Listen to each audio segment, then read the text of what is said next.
Selamat datang kembali di channel yang ngomongin banyak hal tentang kesehatan mental. Dan hari ini kita mau ngomongin tentang tanda kondisi mental kamu dikatakan tidak wajar.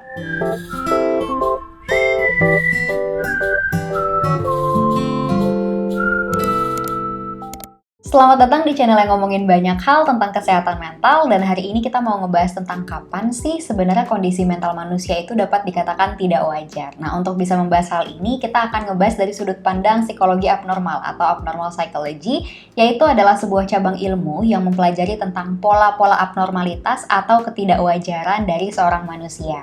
Dalam ilmu psikologi abnormal, terdapat beberapa sudut pandang untuk menilai abnormalitas atau ketidakwajaran pada manusia. Dan hari ini kita akan ngebahas 4 sudut pandang kapan kondisi mental kita dapat dikatakan tidak wajar.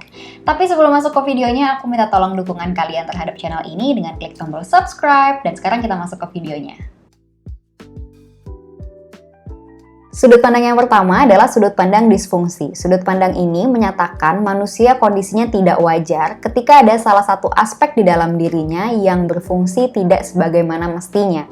Aspek apa yang dimaksud? Yang dimaksud itu adalah aspek kognitif, emosi, dan atau perilaku. Kita ambil contoh misalnya dari aspek kognitif. Secara kognitif, manusia itu seharusnya bisa membedakan mana yang realitas dan non-realitas. Jadi kalau misalnya ada individu, ada manusia yang mulai susah membedakan realitas dan non-realitas, misalnya dia mulai ada delusi, meyakini bahwa dirinya dikontrol oleh sesuatu di luar dirinya, ada halusinasi, mendengar suara-suara yang tidak dapat dibuktikan, dan lain sebagainya gitu ya. Pokoknya kesulitan membedakan realitas dan non-realitas.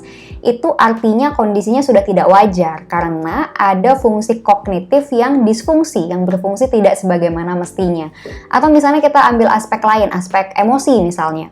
Secara emosi, manusia itu seharusnya bisa merasakan wide range of emotion gitu. Manusia itu seharusnya bisa merasakan emosi yang berbagai macam. Mulai dari senang, sedih, kecewa, marah, bangga, terharu, pokoknya banyak banget gitu. Nah, ketika misalnya kita dalam 2 minggu terakhir atau sebulan terakhir cuman bisa ngerasain sedih aja, nggak bisa ngerasain emosi yang lain, nggak bisa lagi ngerasain senang dari hal-hal yang sebelumnya menimbulkan kesenangan misalnya. Nah, itu kondisinya sudah dapat dikatakan tidak wajar karena aspek emosi tidak berfungsi sebagaimana mestinya. Ada disfungsi pada aspek emosi. Dalam kondisi itu, jangan malu untuk segera konsultasikan masalahmu ke psikolog ya. Kondisi kesehatan mental kamu juga dapat dikatakan tidak wajar ketika ada hambatan dalam area penting di dalam kehidupan kamu. Area apa maksudnya? Area pendidikan, area pekerjaan, atau area relasi sosial gitu misalnya. Misalnya kamu merasakan kesedihan. Kesedihan itu kan sebenarnya wajar, tapi kesedihan yang kamu rasakan ini amat mendalam. Jadi kamu nggak konsen di sekolah, nilai kamu jeblok, atau bahkan kamu sampai nggak naik kelas gitu. Nah, ini artinya sudah ada hambatan dalam area penting di dalam hidup kamu, dan kamu mulai harus concern terhadap kesehatan mental kamu. Atau misalnya contoh lain, misalnya kamu adalah orang yang gampang grogi gitu ya kalau ketemu orang baru. Tapi groginya kamu ini sampai bikin kamu ngurung diri di kamar, nggak mau keluar rumah selama lebih dari 1 bulan. Ini kondisinya sudah mulai dapat dikatakan tidak wajar, dan dalam kondisi ini kamu mulai harus concern sama kesehatan mental kamu. Kondisi mental kita juga dapat dikatakan tidak wajar ketika ada situasi atau perilaku yang menimbulkan stres berat pada diri kita. Misalnya apa? Misalnya seseorang dengan obsessive compulsive disorder. Mereka itu adalah orang-orang yang punya dorongan, punya impuls yang tidak bisa mereka kontrol, sehingga menimbulkan perilaku-perilaku yang menimbulkan stres berat pada mereka. Misalnya orang dengan OCD yang tiap malam tuh punya kebiasaan ngecekin pintu berkali-kali gitu. Kita wajar ya, kita tuh kan nggak mau ya kemalingan gitu. Tapi orang dengan OCD ini, dia tuh selalu ngecekin berkali-kali sampai menimbulkan stres di diri dia, sampai dia nggak bisa tidur gitu.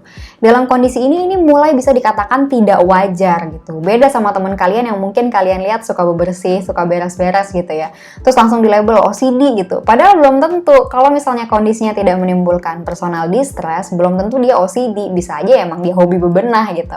Kecuali kondisinya dia sudah merasakan personal distress, itu baru mulai harus dibawa ke psikolog. Ini sebenarnya tanda yang paling gampang banget kelihatan ya, apakah kondisi mental seseorang dikatakan wajar atau tidak wajar gitu. Dari sudut pandang social norm violation, seseorang dikatakan kondisi mentalnya tidak wajar ketika ada pelanggaran terhadap norma sosial. Misalnya seseorang yang marah, tapi marahnya itu sampai ngegebuk orang, atau kasus ekstrim sampai ngebunuh orang gitu. Ini tentu, definitely kondisi normalnya tidak wajar, karena dia tidak bisa mengelola emosinya dengan matang sehingga melanggar norma sosial yang berlaku. Atau misalnya ada orang yang menginginkan sesuatu tapi mengambilnya itu atau mencapainya itu dengan cara mencuri, mengambil hak orang lain.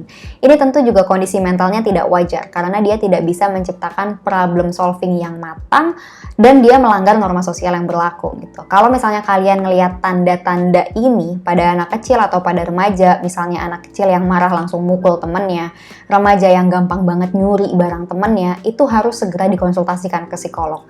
Karena perilaku ini mungkin banget menetap sampai dengan mereka dewasa kalau tidak ditangani dengan baik gitu. Jadi kalau kalian ngelihat orang-orang di sekitar kalian yang menunjukkan perilaku pelanggaran norma sosial, itu harus segera diajak untuk berkonsultasi ke psikolog.